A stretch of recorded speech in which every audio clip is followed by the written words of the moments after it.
Would you like to live in Windsor, but you're afraid that it's going to cost you an arm and a leg and you're looking for a more economical option? Well, if that's you, keep watching, because I'm going to talk about 3 neighborhoods in Windsor that won't kill your pocketbook.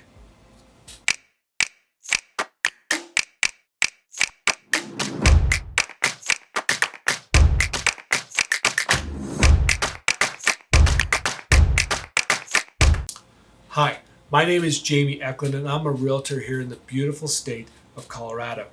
On this channel, we talk about what life is like in Colorado. We talk about the real estate. We talk about the neighborhoods. We talk about the culture. Now, if these things interest you, then hit the subscribe button and hit that bell notification to be notified next time I post a video. And if you like this video, hit the thumbs up button. I'd really appreciate it.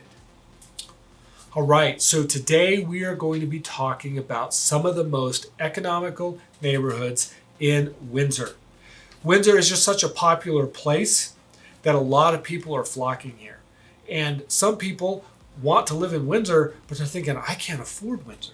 Well, you may be surprised. There are some neighborhoods in Windsor that are still fairly nice neighborhoods that aren't super expensive.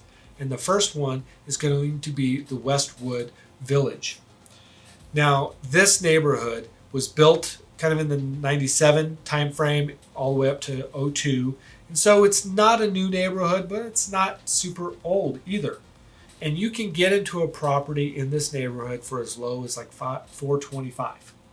Now, some of them will go up to like 700s. There's a few of them that will. Most of them are going to be around the $425 to $450, maybe up to $500,000 price point. And so for Windsor, that's actually fairly inexpensive. It's kind of downtown, right in the center of Windsor. And so you're going to be where all the action is, or you're going to be close enough to the action where you can just, get on a bike and ride to it, or get in a car and drive, be there in a few minutes. So it has a lot of things going for it. Now, it also does have an HOA, which I know some people don't like the HOA thing, but hey, it's a double-edged sword. The way I look at HOAs is I don't like people telling me what to do, but I don't like my neighbor doing whatever they want to do. And so an HOA regulates both of those. And so some of it I don't like, but some of it I do. And so it does have that. And so it is a fairly well-kept neighborhood. Now, maybe you absolutely do not want an HOA, but you still want to live in Windsor. If that's you, maybe Garden East is a good option for you. Now, it's still an economical option, but there is no HOA. There is no Metro Tax District here. It's a little bit on the east side of Windsor, but it's still really in kind of the heart, kind of in the downtown area or close to it. So it is still a fairly nice area. Prices here, you're looking at $425 to $500 price point. So it's for Windsor, it's more economical than most neighborhoods. Now, like I said, there's no HOA, and the houses aren't super old either, but they're not new. They're right around the 95, 96 year is kind of when that whole subdivision, it's a smaller subdivision, was built.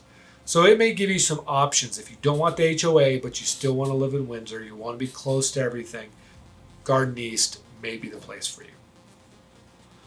Now, one of the most popular neighborhoods in Windsor, that doesn't have an HOA and is fairly economical, is going to be the Governor's Farm area. And again, this one is kind of downtown Windsor. It's a little bit farther west than some of the other neighborhoods that I've mentioned, but it's still pretty tucked into the middle of Windsor. Like I said, there's no HOA there. Houses started building around 94, and they just finished some of the properties over there. And so there's kind of a widespread of the age of the houses in this area. It's a pretty good sized subdivision for Windsor, and I sell a lot of houses in this area because the price point is still right around the $450 price point, all the way up to price $600,000 for the really, really nice houses. And for Windsor, you're still getting a lot of house and getting into an area that's more economical than some of the other areas that we've talked about on this channel. Now, if you still have questions about Windsor, I encourage you to give me a call. I'd love to talk through some of these things with you. There's lots of other really nice neighborhoods in Windsor, and I'll help go through some of those with you to match the best neighborhood for your lifestyle. I'm also going to put a relocation guide down in the description. If you are thinking of moving to Colorado, download that, and it will give you lots of information about Colorado, about the different cities, and it hopefully will help inform you when you go to make the decision whether you should or should not move to Colorado.